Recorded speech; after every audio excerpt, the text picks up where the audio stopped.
ठाकरे गटाचे संभाव्य फुटीर खासदार ओमराजे निंबाळकर यांनी पवनराजे निंबाळकर हत्या प्रकरणात खटल्याच्या निकालानंतर एक महत्त्वाचं वक्तव्य केलं आहे।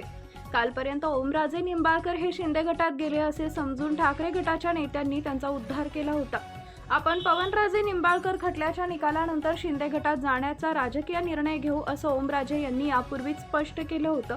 आज हा निकाल विरोधात गेल्यानंतर प्रसारमाध्यमांनी ओमराजे निंबाळकर यांना प्रतिक्रिया विचारली असता ते म्हणाले, शिंदे गटात जाण्याबाबत निर्णय मी अद्याप घेतलेला नाही। मी माझ्या मतदारसंघात जाऊन कार्यकर्त्यांशी चर्चा करेन आणि हा निर्णय घेईन। या खटल्याचा निकाल आणि माझा राजकीय निर्णय याचा संबंध नाही। सध्या कलियुग आहे असं ओमराजे निंबाळकर यांनी म्हटलंय। कालपर्यंत ठाकरे गटाचे 6 खासदार शिंदे गटात गेल्याचं जवळपास निश्चित मानलं जात होतं। त्यांच्या प्रवेशाची केवळ औपचारिकता शिल्लक होती। मात्र आता ओमराजे निंबाळकर यांच्या वक्तव्यानं ते शिंदे गटात जाणार की नाही याबाबतचा सस्पेन्स पुन्हा वाढलाय। दरम्यान या खटल्याचा निकाल ओमराजे निंबाळकर यांच्या विरोधात गेल्यानं त्यांना मोठा धक्का बसलाय।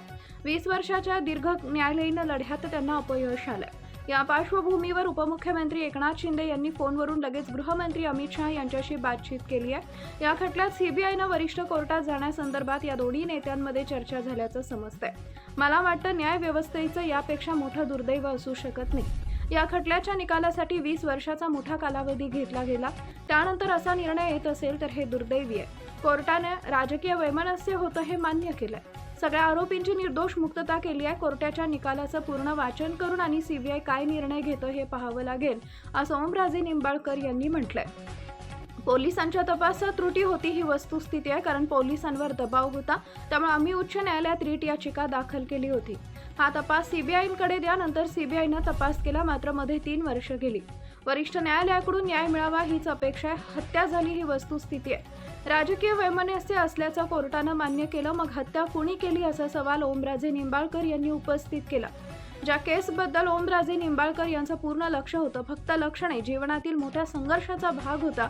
त्यांना केलेले वादे, त्यांना दिलेली प्रॉमिसेस असतील, ज्या काही गोष्टी त्यांना सांगितल्या असतील, असं होणार तसं होणार, त्याच्यावर ते स्वार होऊन ते दिसत होते, याच्यावर ते स्वार आहेत। त्यांना पूर्ण विश्वास होता, तो विश्वासघात झालाय।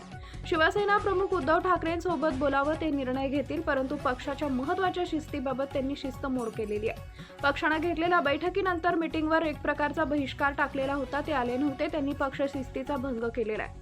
ओमराजे यांच्या जीवनातील सर्वात मोठा संघर्ष, त्यांच्या वडिलांची हत्या झाल्यानंतर ते प्रकरण कोर्टात गेलं होतं। 20 वर्ष ते याचा पाठपुरावा करत होते। सुनावणी झाली, न्यायालयीन प्रक्रियेतील गोष्टी झाल्या, शिवसेनेची बैठक बोलावली होती।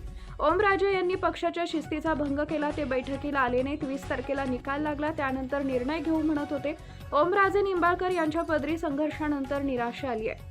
तुम्ही म्हणताय त्याप्रमाणे आता जर ते आमच्यासोबत राहण्याचा विचार करत असतील तर त्यावर निर्णय पक्षप्रमुख उद्धव ठाकरे घेण्यास सक्षम आहेत असं अनिल देसाई म्हणाले।